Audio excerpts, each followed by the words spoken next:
प्रत्येकाने एक छत्री खोलावी।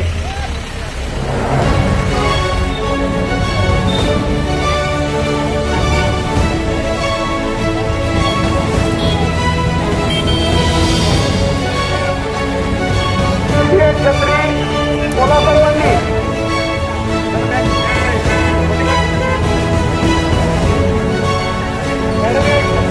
जाणार नाही।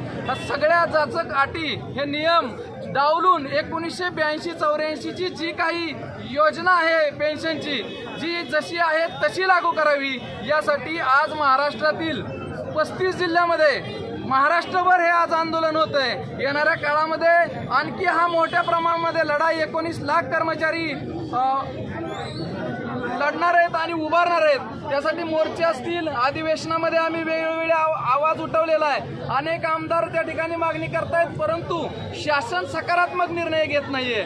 आमची ही भूमिका राहील, जर शासनानं सकारात्मक निर्णय घेतला नाही तर वोट फॉर ओपीएस ही भूमिका घेऊन हे 19 लाख कर्मचारी येणाऱ्या विधानसभेमध्ये सामोरं जाणार आहेत। म्हणून शासनानं सकारात्मक विचार करावा आणि जे हक्काची जी लोक हे राष्ट्र उभारण्यासाठी योगदान देत आहेत, जे लोक ह्या जनसेवेसाठी आपलं आयुष्य व्यस्त घालवत आहेत, त्या लोकांना, या कर्मचाऱ्यांना न्याय मिळाला पाहिजे, ही या सगळ्यांची भूमिका आहे। आणि हेच आंदोलन आज साताऱ्यामध्ये मुख्यमंत्र्यांच्या जिल्ह्यामध्ये देखील होतंय। आज जिल्ह्यातील समस्त सर्व केडरचे शिक्षक असतील, शिक्षकेतर कर्मचारी, लिपिक वर्गीय संघटना, महसूल कर्मचारी संघटना, आरोग्य संघटना, सगळ्या संघटना या ठिकाणी सहभागी झालेल्या आहेत। आणि हा तरुण शिक्षकांचा जो वर्ग आहे, त्याचबरोबर आरोग्य विभाग असेल, सगळे कर्मचारी या लढ्यामध्ये एक विचाराने, एक मुखाने, एक दिलाने उभे राहिलेले आहेत आणि येणाऱ्या काळामध्ये देखील हा लढा आणखी तीव्र करण्यासाठी या उभे ठाकणार आहेत। नक्कीच या ठिकाणी आतापर्यंत बऱ्याचशा आमदारांनी,